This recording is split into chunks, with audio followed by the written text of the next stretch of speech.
Good evening, everybody. Welcome to the 9 Bedford Row International Criminal Law series of lectures, another in our series during the pandemic, designed to keep us all together, designed to bring interesting subjects into debate. Tonight, I'm very pleased to have Professor Eric Shepherd, a very distinguished analyst of interviewing witnesses. That's the subject for tonight. Eric is a chartered psychologist, chartered scientist, and professor of investigative and security and police sciences at the City University, London. He is a former advisor to the City of London Police. If I put it that he was very, very influential in the development of the recorded interview and interviewing techniques of witnesses, that would be an understatement. He's had a long and distinguished career since the mid-1980s, advising police and security forces on correct and appropriate interviewing techniques. In the UK, he was involved in a number of miscarriage of justice review cases. And in my particular case, I deployed him as an expert witness in the Kenyatta case at the International Criminal Court, because I was concerned about the quality of witness interviews that I had read. And I believed that the court required an expert witness to advise the court on how to approach and regard the quality of the evidence that had been produced in the OTP interviews. Needless to say, the prosecutor declined to be involved in such an exercise, but the report that was produced to me at the end by Professor Shepherd was in fact a very damning indictment of what had taken place. We'll get to that later. For the moment, that's enough of me. And I'd like to have you just give us a brief resume of your career, Eric, so that you can tell us how important it was that psychology was regarded as an integral part of the interviewing of witnesses and the techniques that should be appropriately applied. How did you become involved in such a subject? Well, it could take about an hour to do that, but I'll try to do it as briefly as possible. I think, like so many things, Stephen, things happen by accident. For my sins, I started off life working for Her Majesty as a Royal Marine, and I found myself in Southern Arabia at the time of end of empire and Aden, and clearly the issue then, it became a tribal war, and then it became a terrorist situation. And as history was repeating itself, as it had in Kenya and in Cyprus, what actually happened was the knee-jerk reaction from, say, historically, from the British perspective, was to have an interrogation centre. And so I happened to speak Arabic by some rather kind of contorted means and so on. So indeed, what actually happened was, as more and more members of the indigenous special branch were murdered, their sources and things like that, life became, in the terrorist setting, more and more difficult in terms of questioning terrorists. So it was cutting one's teeth in an interrogation context and so on. So when I came back to UK, the logical thing was to continue in that vein as I had. So I transferred out of the Royal Marines into that part of the British Army which is called the Intelligence Corps. And the Intelligence Corps covers a whole spectrum of intelligence and security work, but one aspect of that is training interrogators and training people to resist interrogation. So that occupied a fair amount of my time. I was also deployed in a special forces kind of context where we're in, say, war situations and so on. Again, one has to look at the period of the 70s and so on across the world. Then, in fact, again, interrogation came to the fore, and clearly testimony given for operational commanders to make decisions. So I then asked if I had to wait to go to staff college. Again, another accident. Too many people in my age bracket. So I asked if I could read a psychology degree and go and look at the psychology of interrogation. And so I did. I managed to pull that off.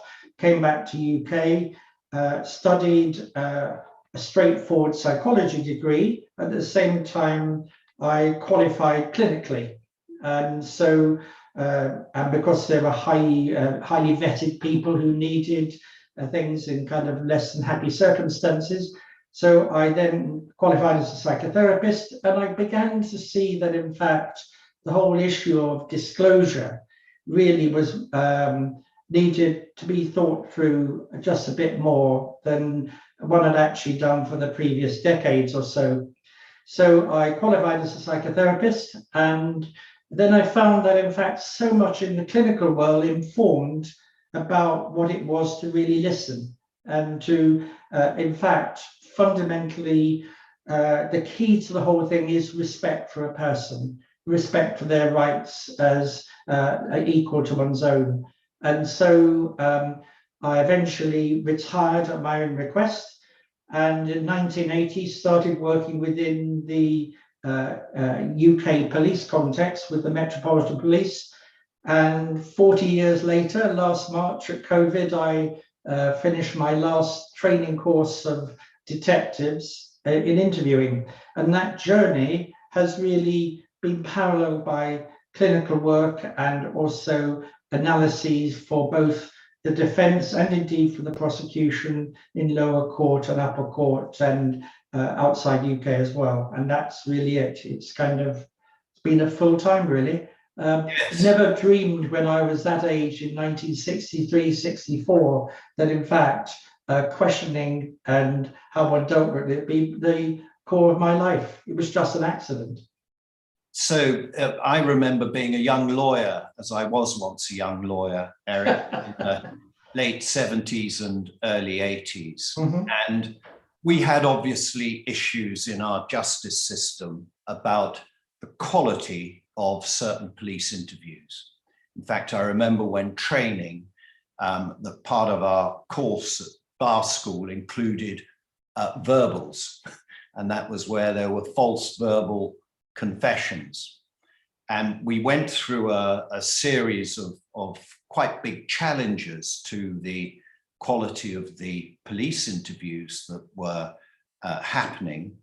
And eventually we had our Police and Criminal Evidence Act, which provided standards for the recording of interviews, as well as the procedures that could be applied to interviews, which in a sense revolutionized the acceptance of police interviews into our criminal court proceedings. Now, taking that time at the early 80s, would you agree it was necessary to have the Police and Criminal Evidence Act within our system at that time? Yeah, I think the Police and Criminal Evidence Act that I think you've highlighted there, and it's so apt, Stephen, that you mentioned that time when you were a young lawyer and in the 70s. You may well remember the case of in 1972 of the murder of Maxwell Comfey in Doggett Road in Catford in Kent. And what you can say is that Lattimore was an 18-year-old man with in those days they used to measure intellectual functioning in terms of mental age, and he had a mental age of a 9-year-old, 8-year-old, 9-year-old, and two teenagers, one of whom was Turkish in origin and so on. And they were induced to make confessions. And that led eventually to an inquiry, and then that was fed in, as you quite indicated there, to the Police and Criminal Evidence Act via the Royal Commission on Criminal Procedure.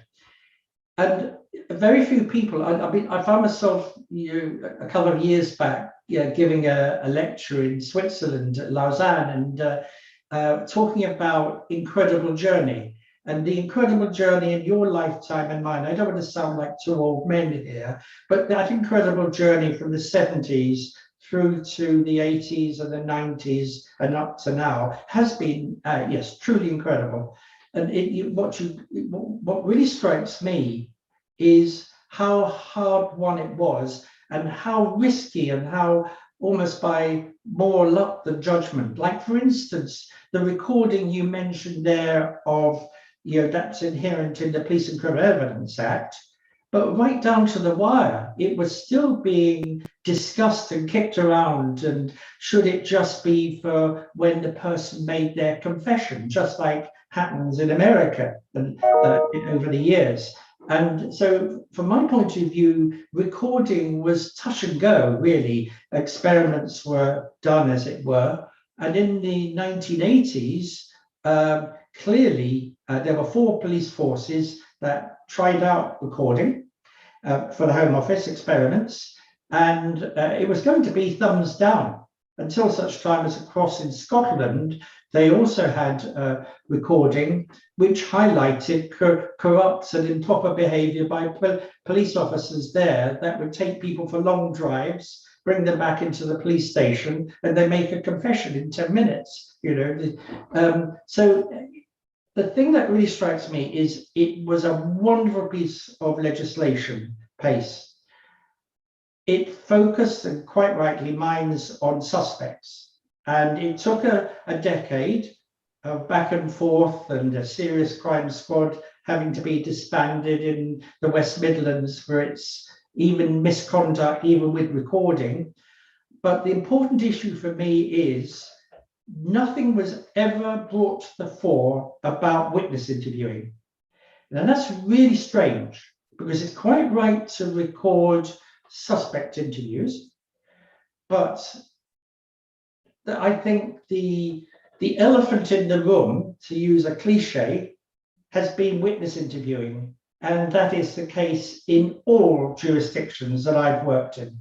That in fact, because the generality of witness interviewing is never recorded, it means that police officers can be subject to all sorts of information processing and bias in the way that they handle information. And so what you get are written statements which are drafted by police officers and indeed do not give an accurate account of what this individual said, and all sorts of devices.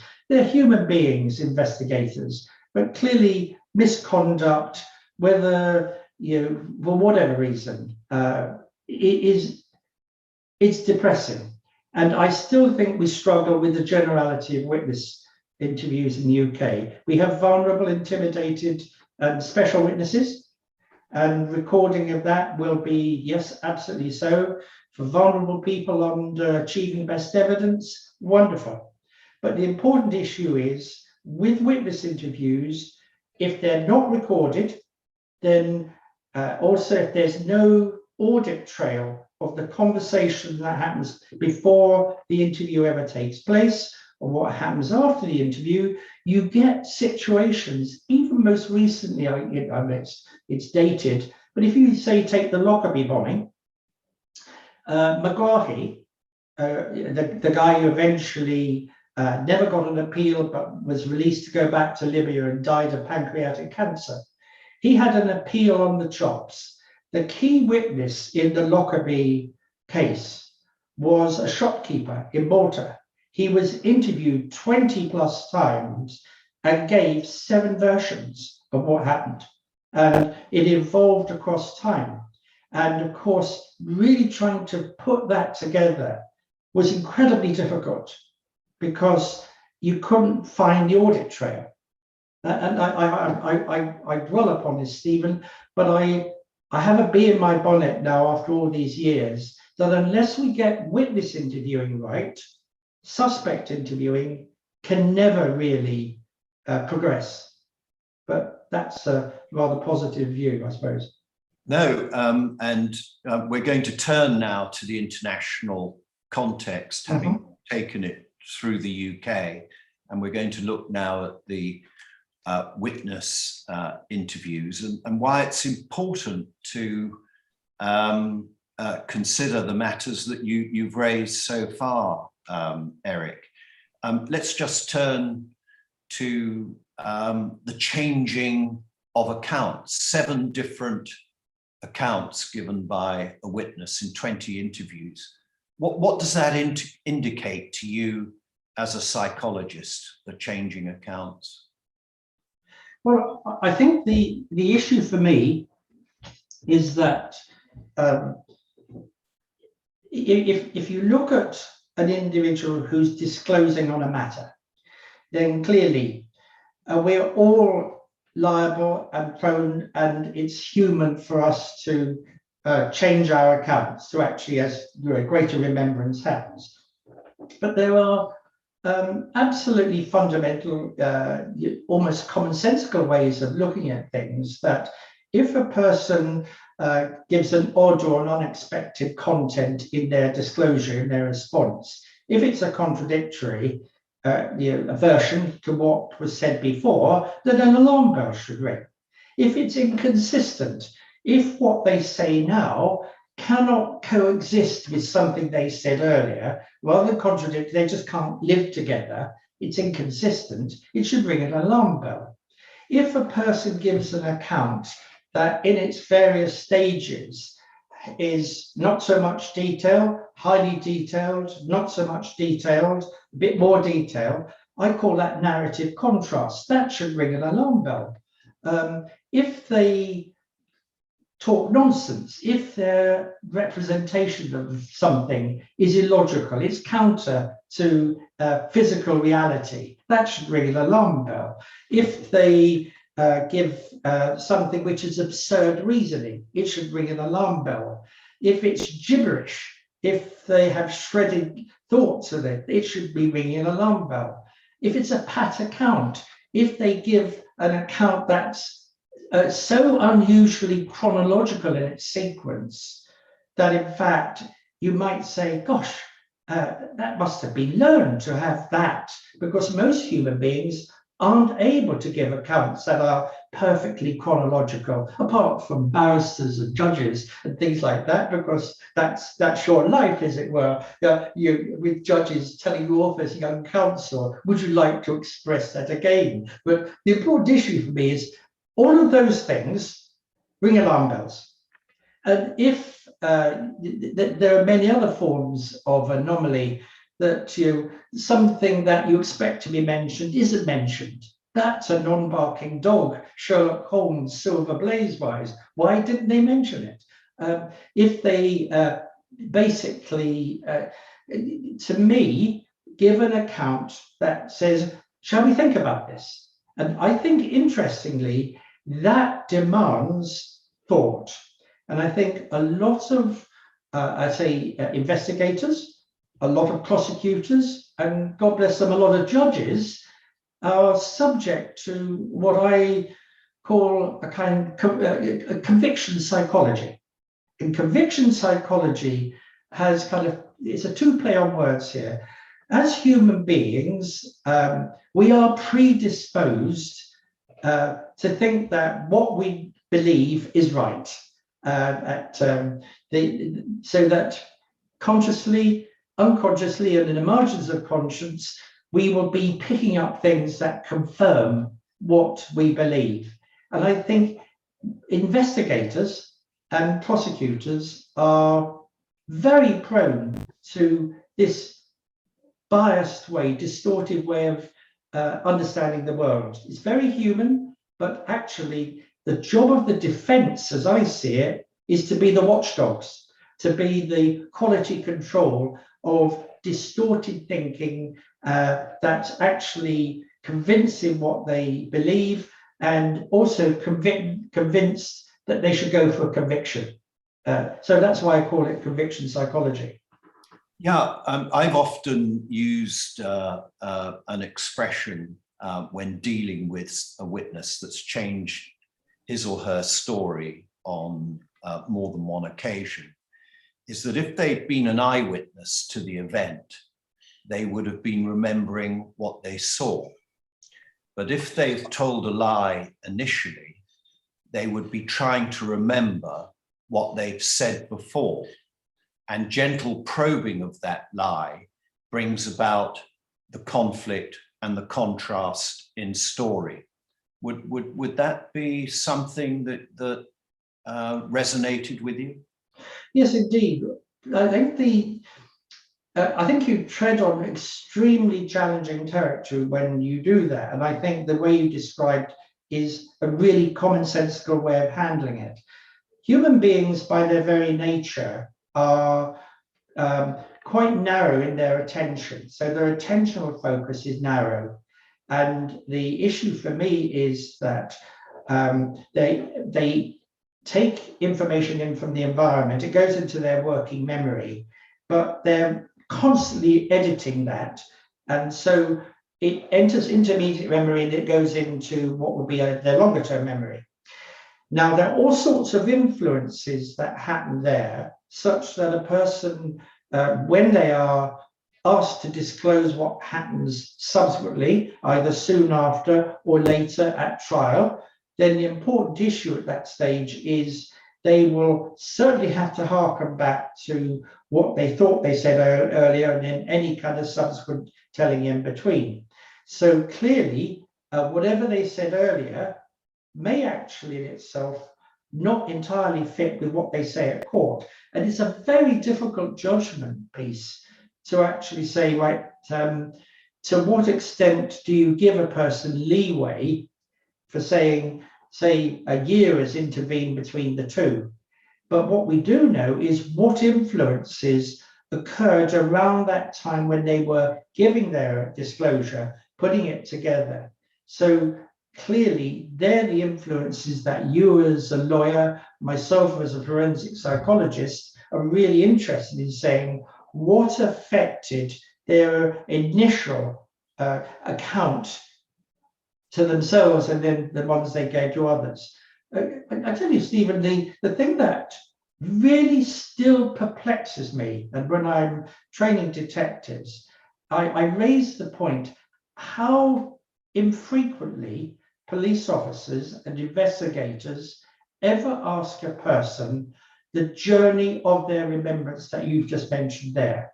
Who did they speak to? Who have they spoken to? And the important issue is that from the very moment at the beginning, when the incident happens, there are influences about those people who were there at the scene. They will have all perceived something differently, and no two people will see exactly the same thing. But what often happens is people come up with a thing called consensus memory.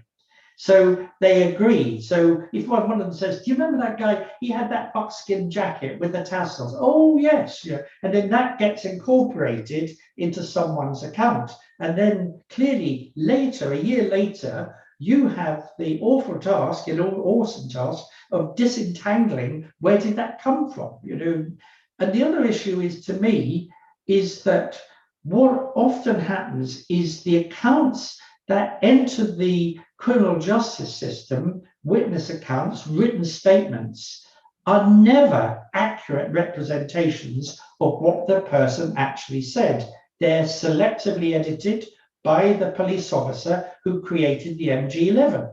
So later at trial, when a witness is in the witness box and you are doing your job and colleagues like you are doing your job of trying to cross-examine, then they may very well have said, the witness, to the police officer something, but it never got into the statement. So that then seems to me to be like, it could appear as additional detail or detail that actually contradicts what, say, the police officer wrote. I don't want to sound hypercritical, but it's that journey of an account that really, again, coming back to the defense, I think we are watchdogs of what is police conduct and cognition, the way they think.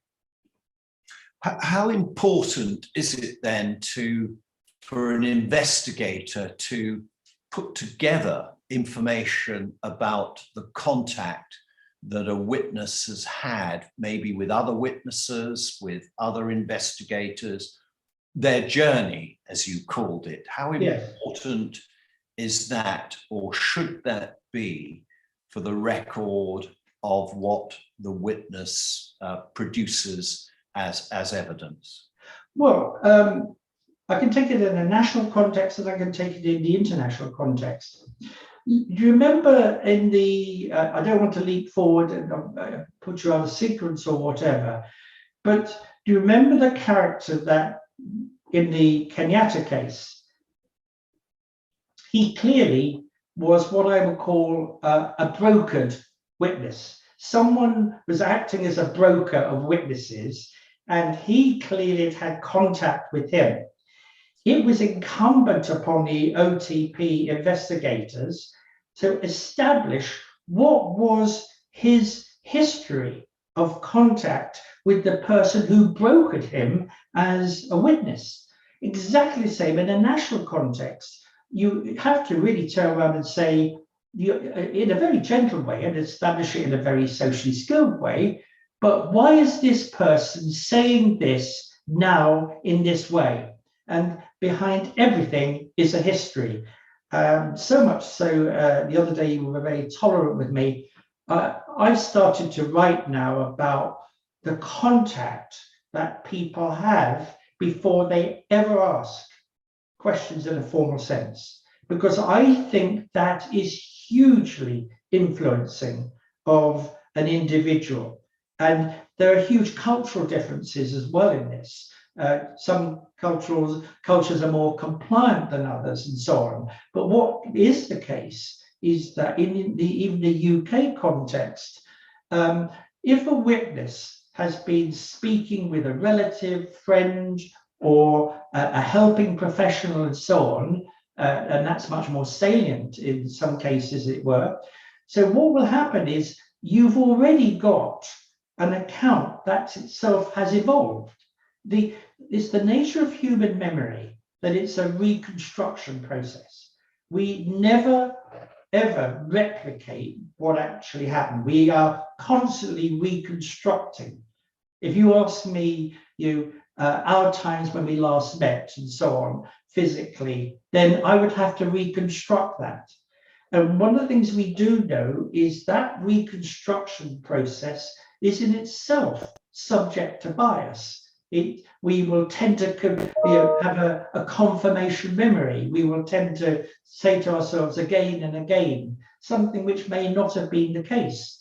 And certainly in America, a lot of research into witness testimony has shown that people who are quite honest will remember things that never ever happened. But I don't want to drift away too much, but and forgive me if I have.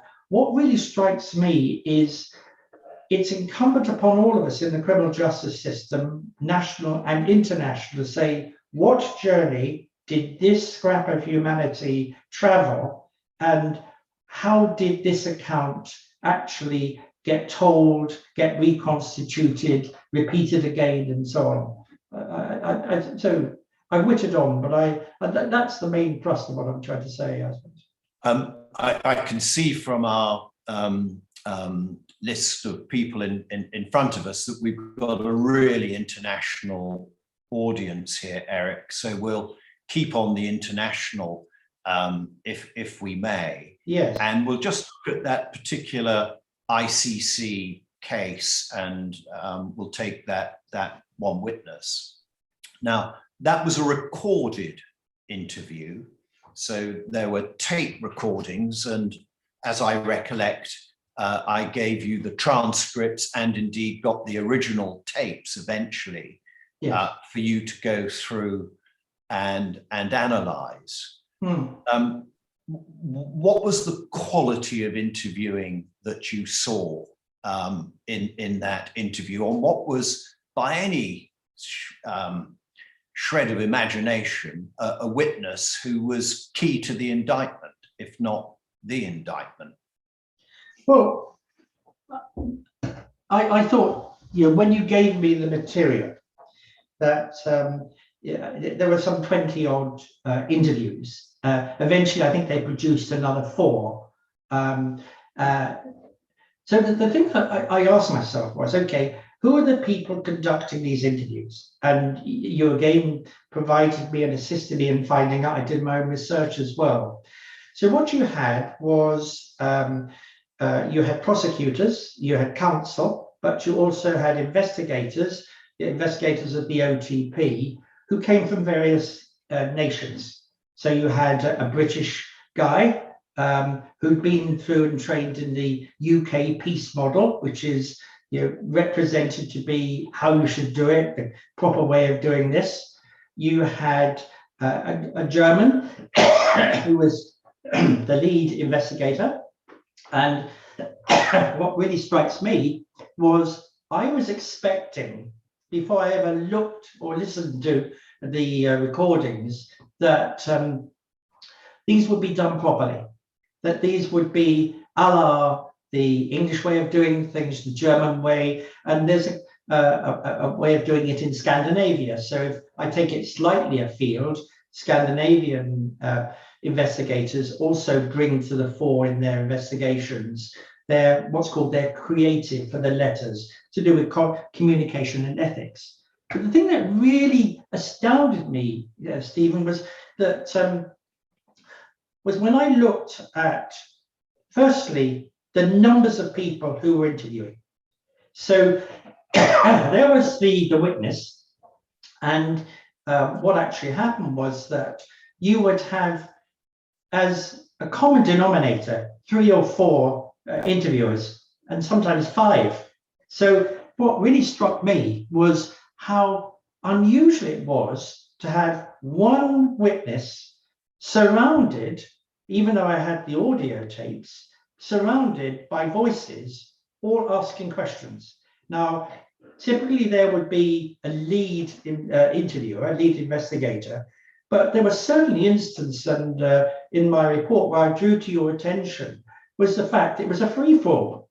The other thing which was extraordinary was the extent to which not only was it a free-for-all, but in fact the number of topic changes when you move from one topic to another. What is trained within the proper way of doing things, the ethical, the sensible way of doing things is if you take a person from one topic to another, you should logically connect to the next bit and the next bit and the next bit. That's a managed interview. So what actually happened was this witness, I think in one instance, had 23 different topics in one interview. Now, any human being in an interview that changes fundamentally 23 times is insane. You have to empathize with the person you're wishing to give an account.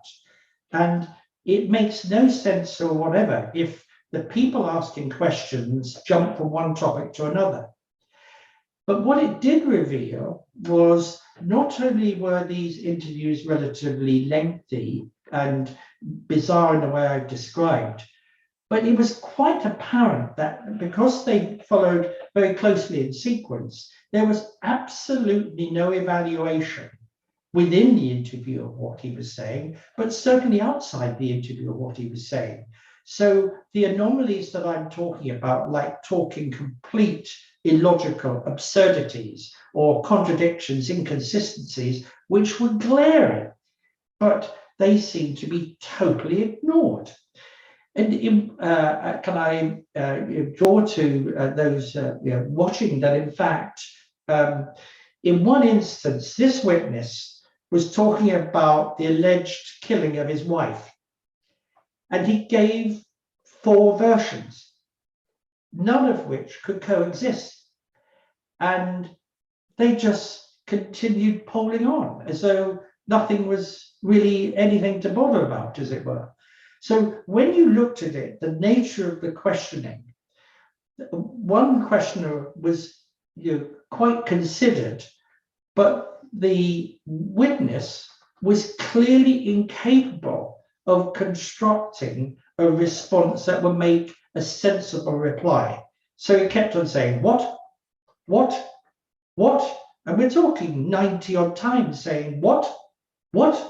And at that stage, no alarm bell rang. I mean, I found they were extraordinary interviews. And I think I haven't got a copy because I destroyed the report as I was bidden. So I'm a good chap. But I seem to remember my overall conclusion was that this was a compliant, inept liar. And it was pretty obvious. And that's not me bad-mouthing him. He was just inept, and he was an incompetent liar, but he was very compliant. And so that was obvious after 22 kind of exposures that we sort of driving at. And none of these investigators seem to bat an eyelid about it, as far as I can see. Is it good enough for an investigator once he's bagged a point? And that's a phrase I've heard many times, as no doubt you have, that a point has been bagged in the questioning of an interview, so of a witness. So it's like ticking a box. Yes. Is that good enough to take the big point without examining where the witness has come from to make that statement? I.e., where were you? What were you doing, to examine it further? I think you make an absolutely crystal point there, which I think is the case. That say it was apparent that people went into these interviews with what would be an agenda. They wanted things that they would tick off, that this person would give a reply. So long as that reply was sufficient into the moment, then they would move on. But they didn't actually stand back and see the context in which this individual was disclosing the actual entirety of the accounts that he would be giving, his manner of disclosure, which was really, really odd. And yet, what it is I think that, again, I don't want in any way to sound judgmental. I think what happens, and I can understand why, when there is a heinous or emotive crime that happens, and particularly in an international context like the ICC, then you've got what I would say key actors. In the case, Kenyatta would be a key actor. And so what people do from the prosecutor's perspective, as far as I can infer from what I saw in the way in which questioning went on, was that clearly there was a thing called tunnel vision. So the tunnel, it's a way of describing how you process information, how you engage investigative actions outside interviews, but also how you interview, which is you're going down a tunnel. And what you're really wanting to do is only focus on those responses that confirm your belief or what is the case. Come back to confirmation bias. So you would ask suggestive questions or leading or false option questions that would actually get this individual to give the response that you wanted. If in other questions, when the English trained interviewer asked open-ended questions, the witness was completely incapable of giving what I would call a free response to something. And the important issue there is that should have rung an enormous alarm bell. Of course, you can tick off responses of, I need to check this, I need to check that, where were the meetings, who did what, and so on. What you would call closed identification questions, who, what, where, when, these kinds of issues. But if you ask them to say, tell me about, then that requires that reconstruction memory you were talking about earlier, Stephen. And if this person has not been exposed to that reality, has never been there, never did it, and so on, then they are trying to make up something, as I said in my report, on the fly. They've got to make it up as they go along. That's a huge mental task. It's why human beings tend to be rather poor liars. It's because if they say too much, then they're caught out. So the most common form of lying in life is just not to say. Most people think it's all about porky pies, but it isn't about porky pies. Most people in life lie by just not saying or speaking in generalities. If there's someone who's pressing for detail, then they're on the back foot. How do they cope with this? And that's what happened in the witness in the ICC case, was that he couldn't measure up. So when asked an open-ended question, he was unable to give a narrative. So he would go off at a tangent. And that's a very odd response, to be tangentially replying or diverting. Ask someone else about this, because I don't know. So when I look back at that case you very kindly brought to me to work on, I think it was absolutely classic. There are half a dozen odd responses to a request, just disclose detail. There are another half a dozen types of absences of detail. There are some half a dozen problems with content of responses. This witness had them all, which is quite odd when you come to think about it. So it was very easy, after all of 150 odd pages of reporting, looking at them, to come around and say he's a compliant, inept, incompetent liar. I mean, it's kind of it's obvious he couldn't give a coherent account. So looking at these cases, Eric, some of them have a big time gap that are from the date of the events to the matter being investigated and questions being asked of a witness. What impact does time have on these matters? Can you give us a resume of that? How important is it to be near the time when the crimes were committed? What's the problem with time that has long passed? I think what you're really asking me to do is to say, how does memory possibly change across time? Or how does it remain stable? Okay, that's a really important question, because again, within national settings, but also in international settings like the ICC, where there will be years or whatever intervening, what we know about human memory is if something happens, say, to me today, I go down to the village of Enniskerry and there's an incident.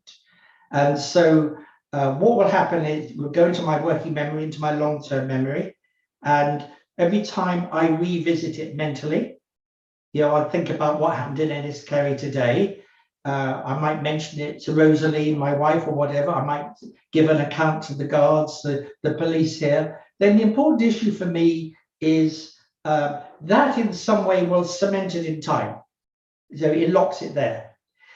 But with progression of time, so when weeks go into months, months go into years, what happens with human memory is every time you revisit it, it's a reconstruction, but that revisiting is always increasingly imperfect. So what will happen is that, again, go back to the confirmation bias, we will tend to reconfirm in our awareness, we cast our mind back, say a year down the line, I should think about the incident in Enniskerry, and what will happen is across time, fine-grained detail drops out, and some detail acquires extraordinary salience. If you cast your mind back, like myself, cast my mind back to getting married, on our wedding day, we will remember some things now all these years later, but we won't remember all the detail. And our remembrance of that detail will be imperfect. It's more salient. So when you interview someone after a passage of time, it's magic lamps need careful handling. They have to be rubbed the right way, because if you try to press too much for detail, what they will do is confabulate. They will try to fill in the gaps. And human beings are great confabulators. It's very normal human behavior. So when pressed for detail about something across time, then be prepared that an account given 2 years, 3 years, 5 years later will not be accurate. It can't be accurate. It will not be an accurate representation of what happened. And that's because of human frailty. Memory evolves. It makes the investigation of hugely emotive events very difficult. Go into the national context like sexual offending and so on, then what will happen is it's very difficult to talk about historic abuse.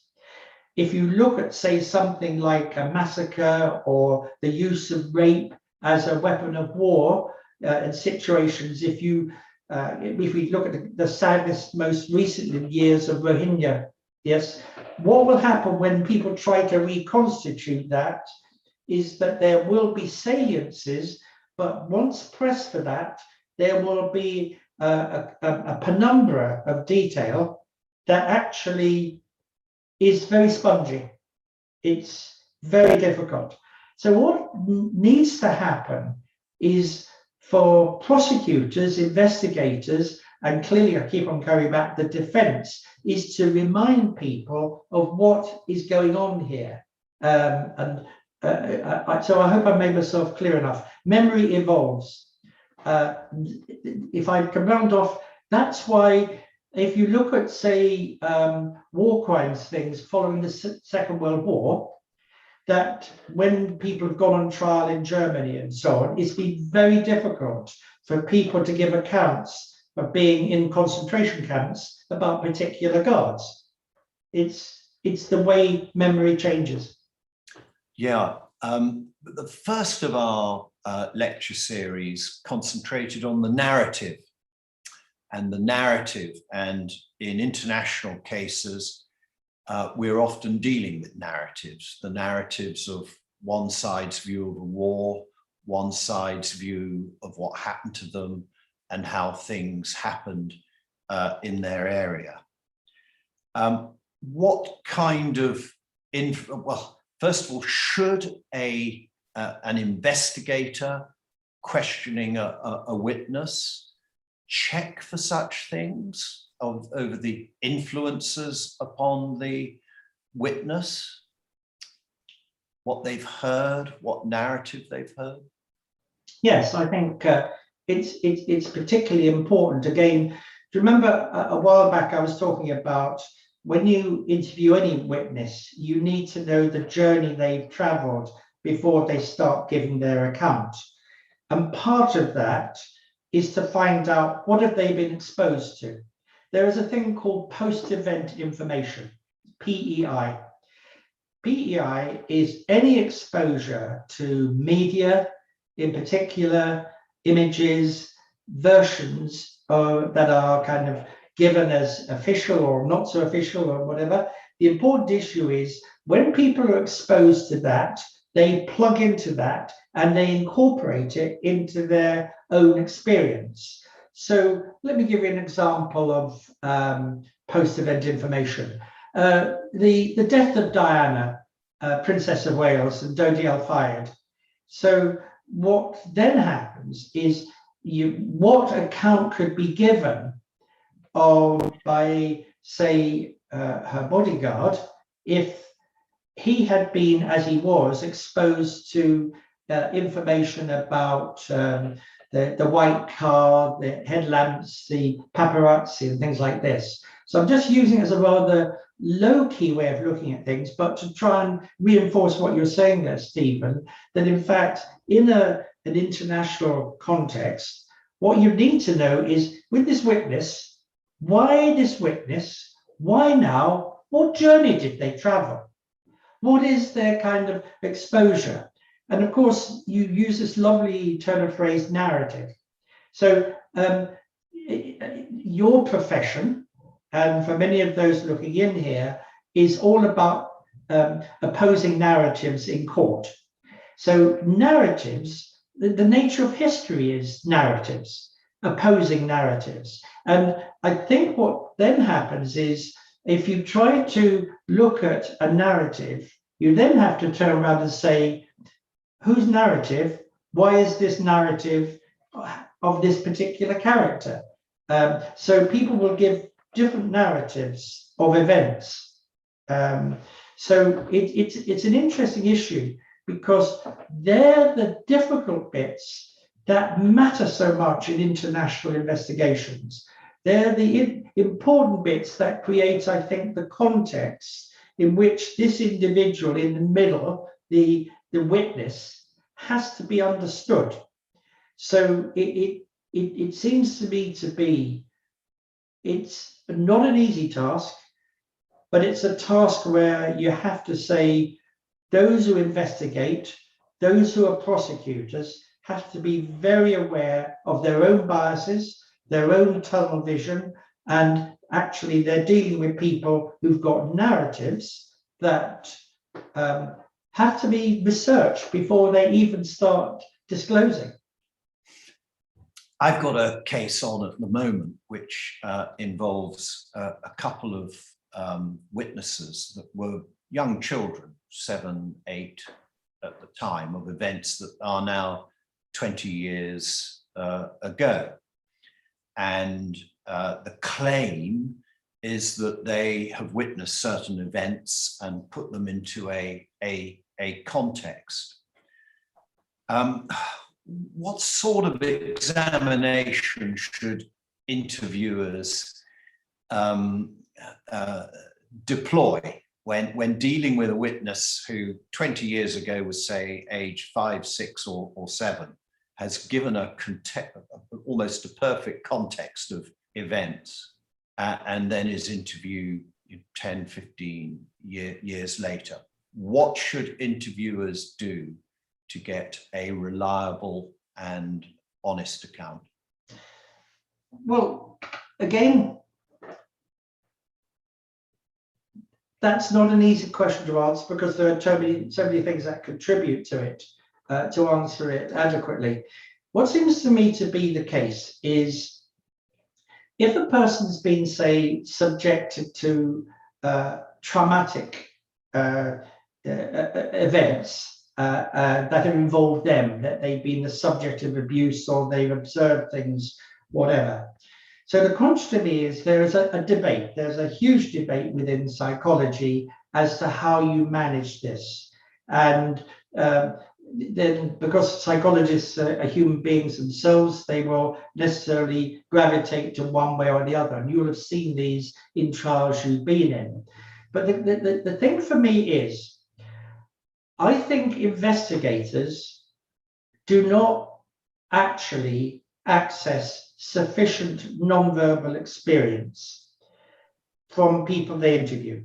We tend to think that interviewing is solely to do with the verbal realm. But the important issue is that if you wanted to validate something, if you wanted to say, right, okay, describe the room to me, the very best way you could describe an individual and get an individual to describe a room is to show you with their hands.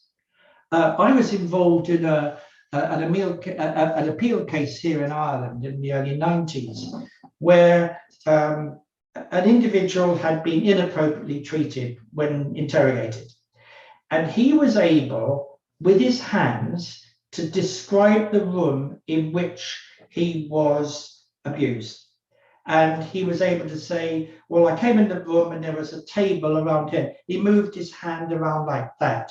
Yeah, and there was this table. He doesn't say the words, but you know the table was round. And it was, it's just, and he indicated height. So these hand movements are called illustrators.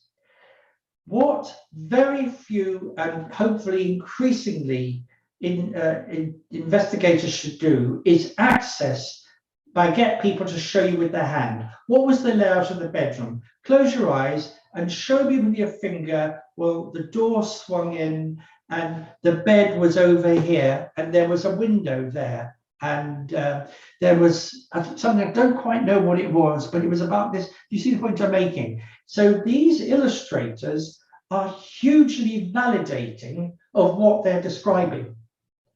They're above and beyond the world of words. So the problem when you're getting someone to tell you something which happened years ago, I'm 77 now, and if you ask me to describe, say, something which would be, say, prep school when I was a 7-year-old, yeah, I can still, with my eyes closed, describe the lower floor, the upper floor, the dormitories and things like that. But I could show you with my hands, Stephen. I wouldn't need the words and so on. And what is kind of a debate at the moment is when people are giving accounts of something that happened repeatedly, it creates something called script memory. We're all adults. Say an individual is the subject of anal assault repeatedly, but then the important issue there is that individual may not be able to describe any one instance, but they might be able to describe the locker room in which it happened.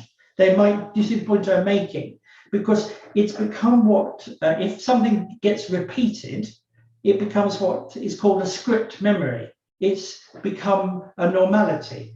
I can remember a case again in the military of an NCO who sexually abused his child from the age of 4 all the way through to her late teens. And this poor lass couldn't describe any particular instance as they were moving around Germany and things like that. But the one thing she could describe was the first time.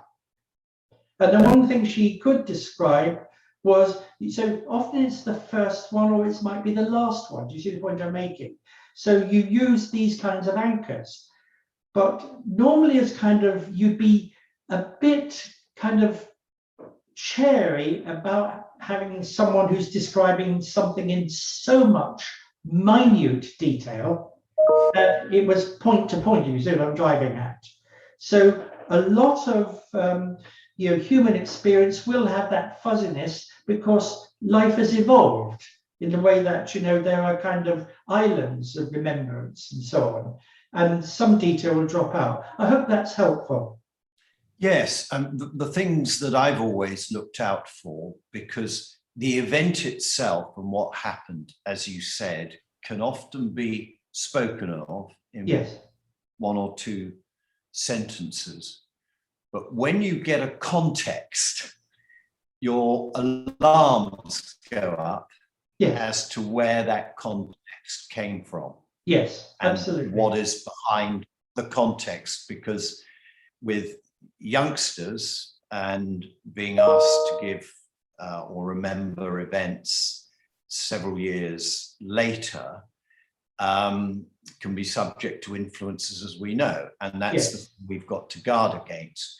Should interviewers be looking for that kind of thing? Should they be, if it comes up with too much detail and context, is it right that the interviewer tries to get to the truth?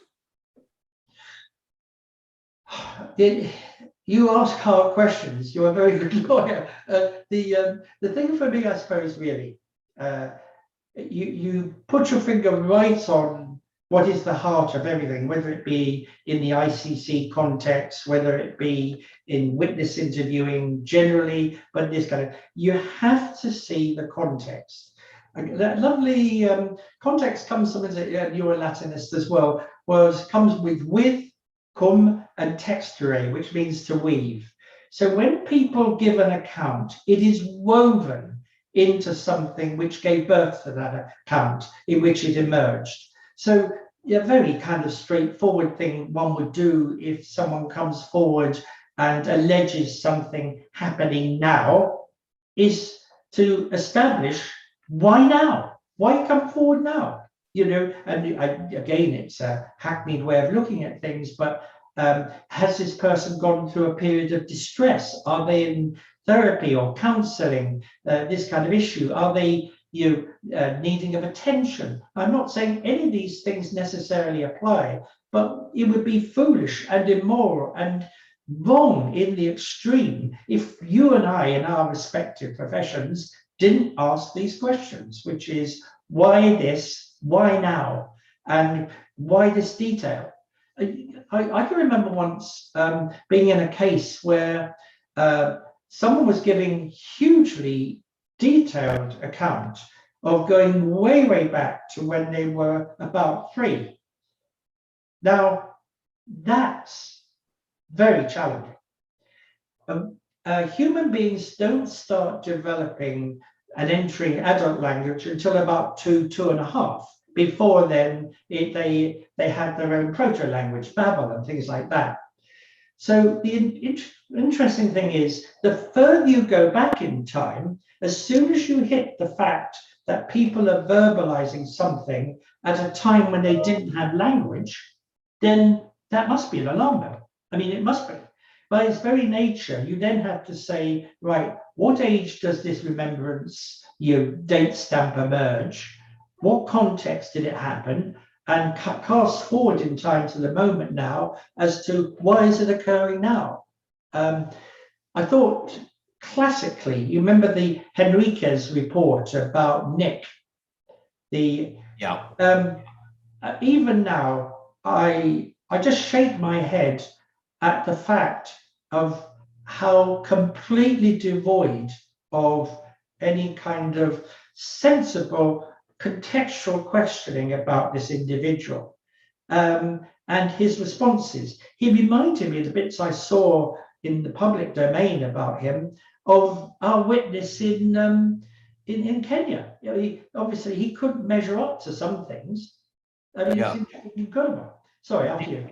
Yeah, Nick was the witness, for those who may not know, who made the allegations about British politicians, Field Marshal Bramall, being involved in sexual acts against him over many years whilst he was in a care home, all of which was Leon Britton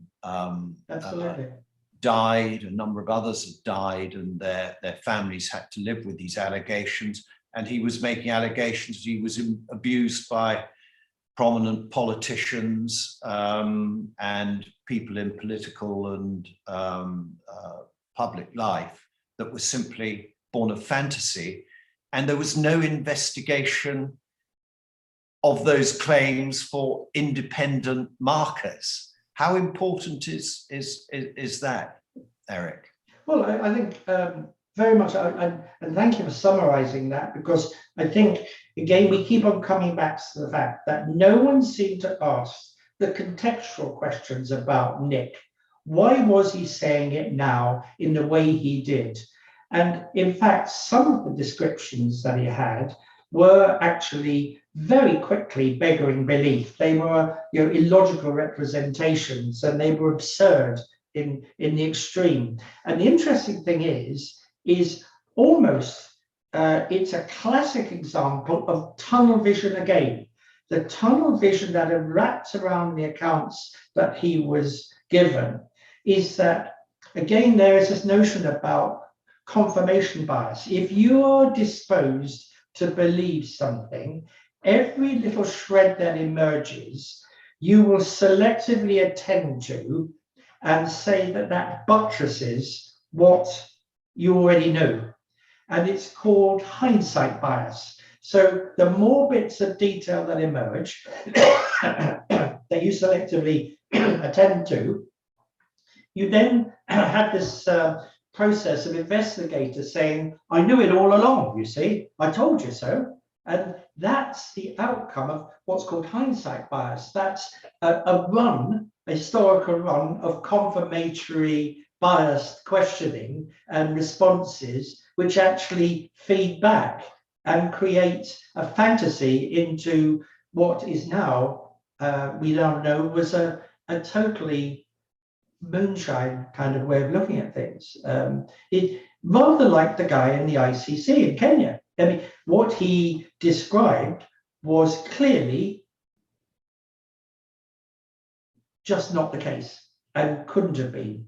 And so, as I cited earlier, him describing the movements and the people involved, the vehicles, the locations with the death of his wife, was almost reminiscent when I watched Nick of a guy just giving accounts that none of them really would converge. And yet, the senior police officer went on television and said, I believe him to be a true and credible witness. Well, there you are. That's kind of tunnel vision. Yeah, I mean, looking at the international case, I'm going to slightly change track because you mentioned our Kenya case. How important is it to understand the culture of the witness, and even for that matter, the interpreter, if an interpreter's being used? How important is such detail in getting an accurate interview? Right. Well, there are two things. Let's start with the cultural issue, then I'll talk about interpreting, about which I have a bee in my bonnet amongst so many others. Okay, let's take the cultural context. Linguists and social psychologists talk, again, this word is very heavily used, context, but they talk about high context cultures and low context cultures. High context cultures tend to be cultures which tend to be rather hierarchical, or there is a positional way of the world. I'm talking about, say, the Far East, Japan, Korea, certainly coming forward to India, but through Malaysia, these kind of issues and so on. So, and into Africa. And also across the world into South America and Latin America.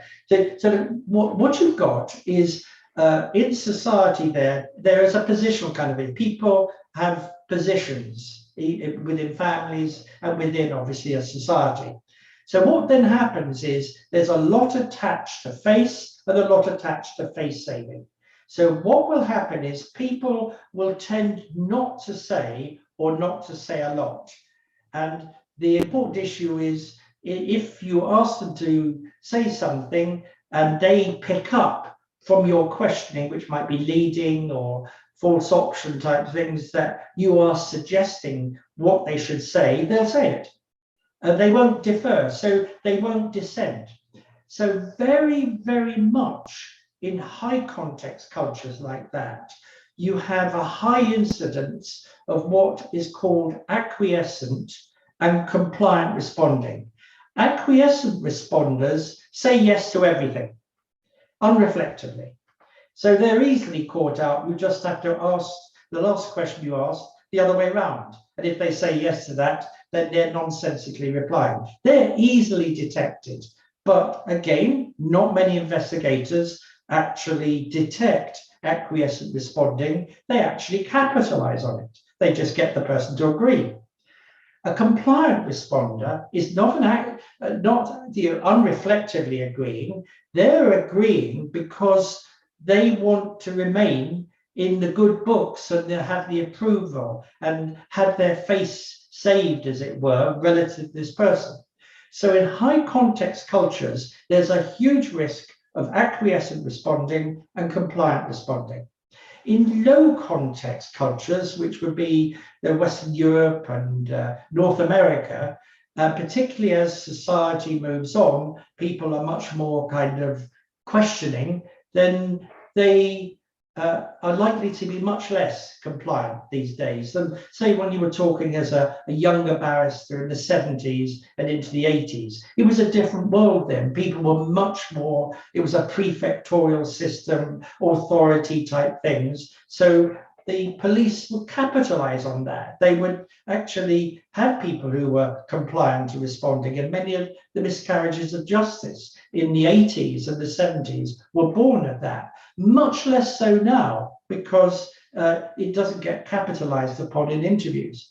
So I think context in terms of acquiescence and compliance through to deferential kinds of ways of doing it, positional cultures. So you definitely need, if you're an investigator working for the OTP, to know this. But also if you're a defense lawyer wanting to get your own witnesses, we're all as much victims of that as well.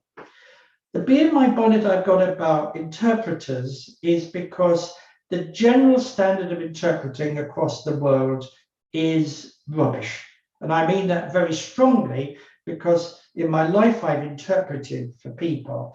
And if you find you're in an interpreting situation, you definitely need to check out the interpreter, find out, again, their context and their origins, but then you will always know the hallmark of a professional interpreter vis-a-vis someone who isn't. And it's all about a thing called the direct approach and the indirect approach. Professional interpreters say exactly in the target language what this person has said. So if you were, say, interviewing someone here who was, say, a Yemeni Arab, and I was the interpreter, and if you said, tell me what happened last night, I would just say, tell me what happened last night in Arabic. And if he says, well, I got up late, I've been sleeping in the afternoon, I went out and had a meeting with. So what I would say is, I got up late, I've been sleeping in the afternoon. You see, I'd say exactly what he said. That's called direct interpreting. It's voicing exactly what you say, what he says. Indirect approach is me, when he talks, to say something like that. He said he got up and he went downtown. Have you noticed that I said he got up and he said he went downtown?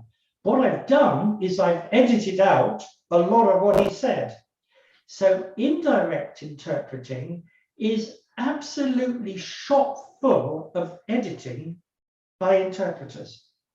And that's revealed, I found in the UK context as much as others, when it's contested that there's an interpreter in an interview, and the defense quite rightly question the accuracy of what has been said.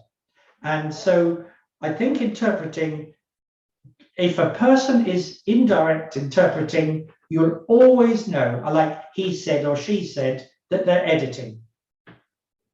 Yeah, so interpreters can play a crucial role in a interview, as we know, because they're the medium by which the questioners ask questions.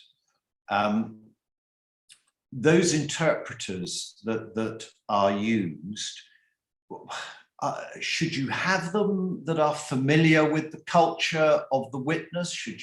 How independent should the interpreter?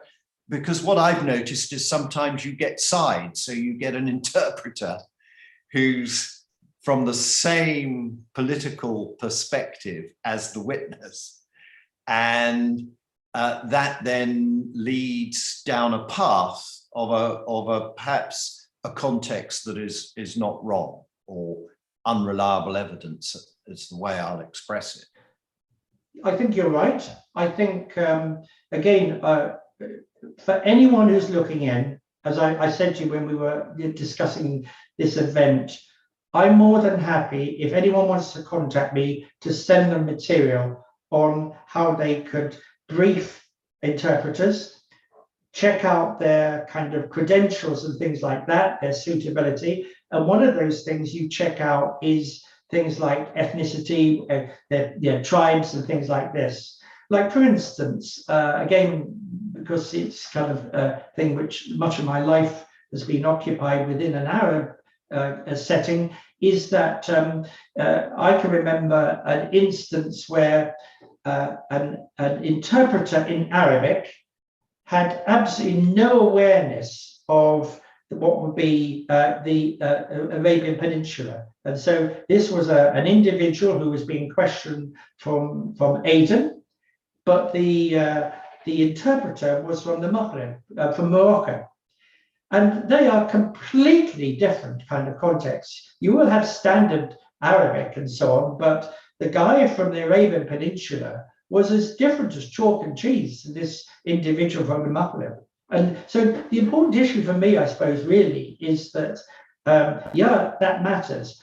I think tribes matter. That it's interesting. Go back to the Kenyan case. You and I know, and it was just a quirk of fate. I'd actually happened, I think I told you, to have served in Kenya as a special branch officer many years before, at the time of Uhuru, the independence, and was very aware of the tribal kind of issues and so on. But if you take, say, tribes from the Rift Valley, they are incredibly different to people who may come from main town Nairobi and things like that. So that's really important to know those kinds of issues. Also, if you've got someone who pops up to act as an interpreter who is not what I would call a bona fide interpreter, but someone is there by happenstance, you definitely need to check out why this person, why now, why are they doing it? Don't you think I'm a suspicious fellow? Yeah.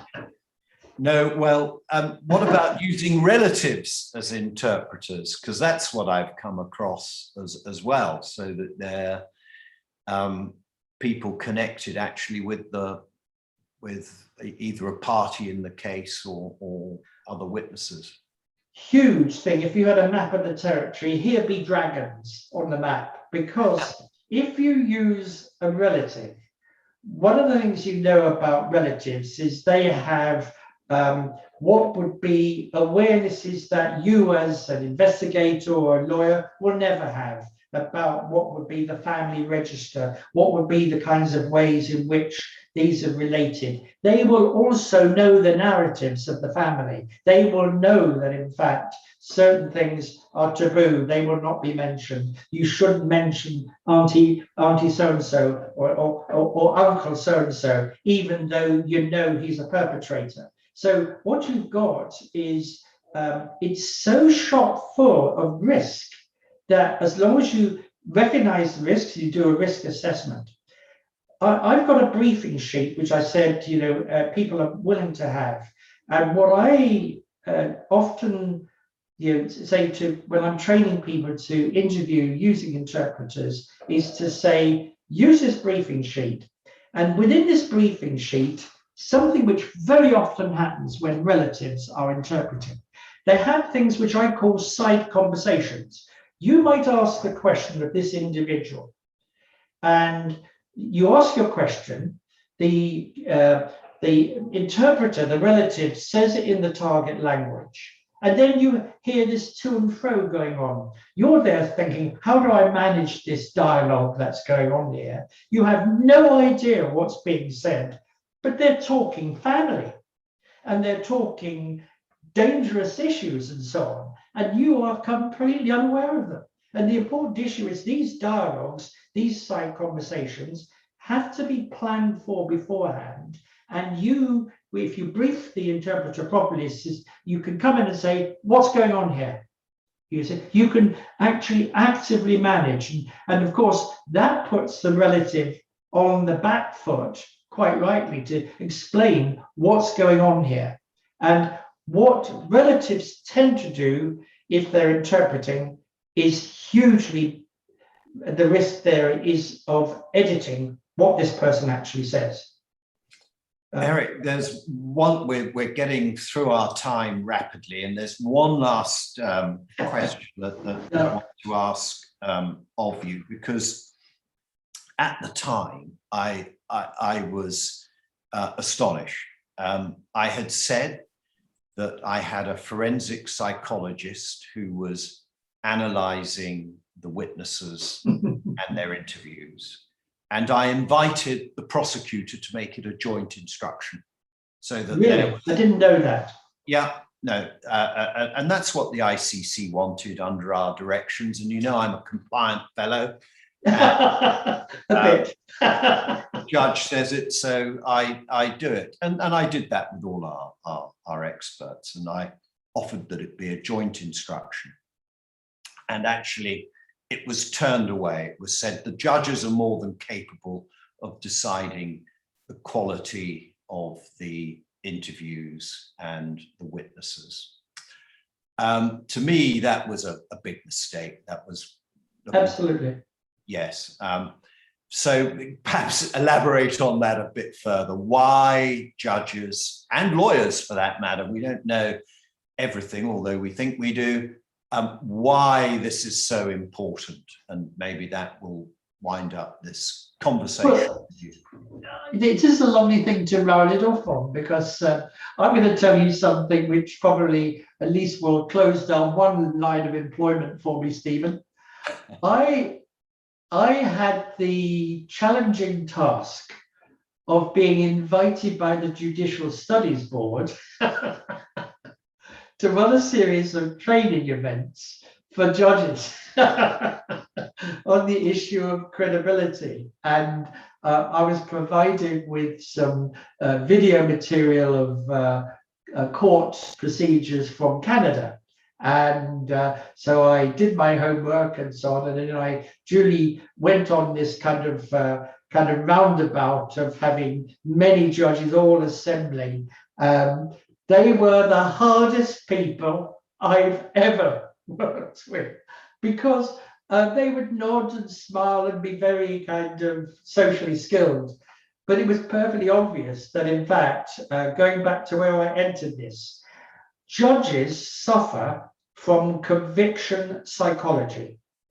When they are convinced about something, hell and high water will not move them. Or if it is, you have to drag them kicking and screaming. And the number of times when we had, kind of little seminars, and I'd sit down and we'd look at this, and there'd always be eventually, after lots of nods and smiles, someone saying, well, we really know, when they're telling lies. And I said, really? I mean, I'd really like to know. Oh, well, we know. They said, well, I've been asking questions since 1964. And I don't think I'd ever assert without some kind of substantive analysis of content, whatever. No, we know the way they say it. And so I think, go back to this confirmation bias. What happens as you travel this career, and it's an understandable career, where you're exposed to all scraps of humanity, you see various repetition types of behavior, people managing themselves variously in the witness box, that it will build within one's belief that one is convinced when one sees a behavior. And the behavior, I think, that most judges go on is demeanor. So they look at a person's demeanor and say, he's lying, or that's the truth. So one of the most important things I tried to get across to them was that if a person gives a confident account that they're assured, then they could be supremely confidently wrong. And there you go.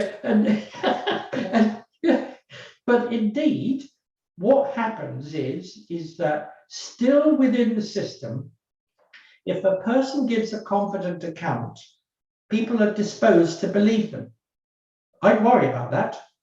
In the case of R.V. Momadou and Limani in the Court of Appeal, this was when a detention centre, Yarlswood, was completely burned to the ground. There was a riot. and it was manned by G4 detention officers. And all of these detention officers were, after the event, taken in small groups to be having a debriefing on it was supposed to be to help them understand. But what it did is it rehearsed them. So what would actually happen is that people would come in and give convergent accounts confidently. And what fell apart was one detention officer gave an entirely confident account of seeing something happening when he was on the wrong side of the door. He couldn't have seen it. But this whole notion of confidence came across. Anyway, so I've whittled on, hopefully not too much, but the important issue for me is judges are very hard to persuade. That in fact, it might be that their disposition to confirm in their own minds is that. And come back to the ICC, which I think is really important in the international context, is I'm not at all surprised now you've told me all these years later that you generously and responsibly offered to do a joint analysis, that the OTP said no thanks, because what that would have to do is to shake the foundations and actually remove their conviction psychology. Yeah, that's what I thought at the time as well. Eric, it's been a fascinating evening. We've done an hour and a half. I hope our audience have enjoyed it as much as I have. Discussing this I've just got a remark in from George, fascinating conversation. Thank you. So George has said it on my behalf.